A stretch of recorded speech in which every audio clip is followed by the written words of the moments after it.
ban went into effect, and Indiana OBGYN got a wrenching call. A 10-year-old girl in Ohio had been raped. She was 6 weeks and 3 days pregnant. For helping that girl, Dr. Caitlin Bernard was hounded by right-wing media. She was investigated. Her employer sued by the Republican Attorney General of Indiana. That suit was finally dropped just this week, and Dr. Caitlin Bernard joins me now. Doctor, thanks so much for joining us. I really appreciate it. Thank you for having me. I know that you were not a party to the suit that was finally dropped this week. It was against IU Healthcare. But given that that appears to be the final chapter in this kind of crusade to punish you or your employer, how do you feel about that seeming to come to a close?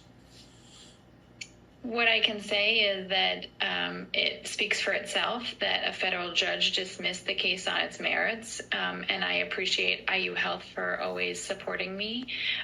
Most importantly, I'm happy to be able to take care of my patients. That's what I have always wanted, and that's what I uphold every day.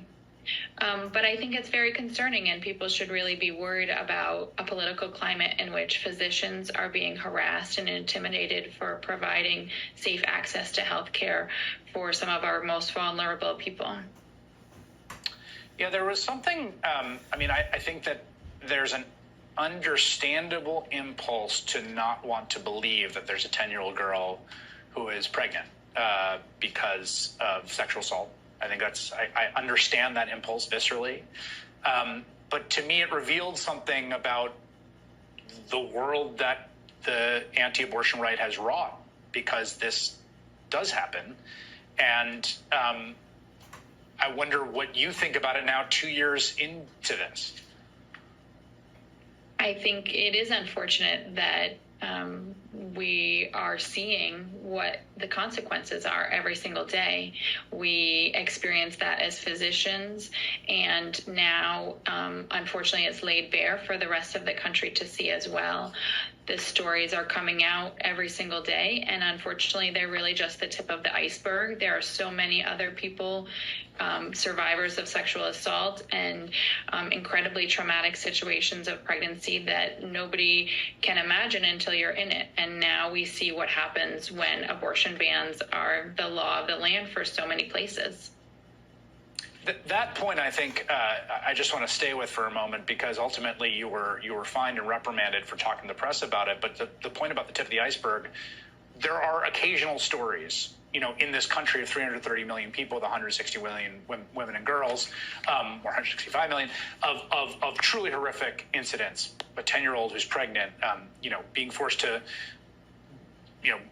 get to the point of bleeding in a parking lot before you get medical care, things like that. To me, the crusade here was about punishing you for the story becoming public, precisely because it is so intimate, these details, that we're not hearing the vast majority of the worst stories because it is so painful to come forward. That's exactly right. And I think part of the campaign, part of what upholds abortion bans is a silence. And that is exactly what they're trying to do, not just to me, but also to other physicians and even people who are in need of that care, are seeking abortions. And until we are able to speak out, whether that's in the media or through our vote, that silence will continue. What is the status in the state of Indiana? We're showing right now that there is a ban in your state. It's not surprising. It's a conservative state. It has a Republican legislature and governor. What is the status of abortion care and health care for women and girls in the state of Indiana where you practice? We have a very strict abortion ban with very few exceptions.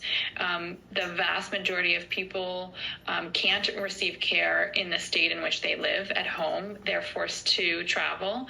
And so are physicians. We travel primarily to Illinois to provide care for the thousands of patients who have to leave their home now every single year.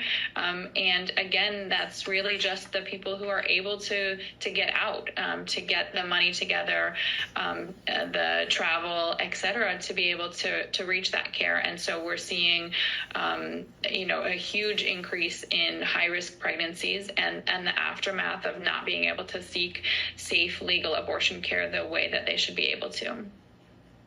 Final question for you.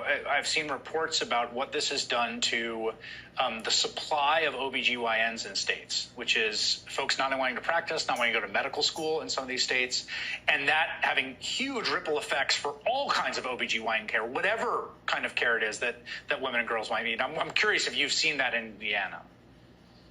Oh, absolutely. We're trying our best to train our medical students and our residents to be able to provide this emergency care. But every single day we see the consequences of patients who aren't able to receive that care, whether their physicians haven't been trained enough or whether they have no physicians. We have a huge maternity deserts in Indiana. We're seeing increase in, very complicated cases, as well as death due to lack of access to OBGYN care, and that's true not just for Indiana, but for many states around the country.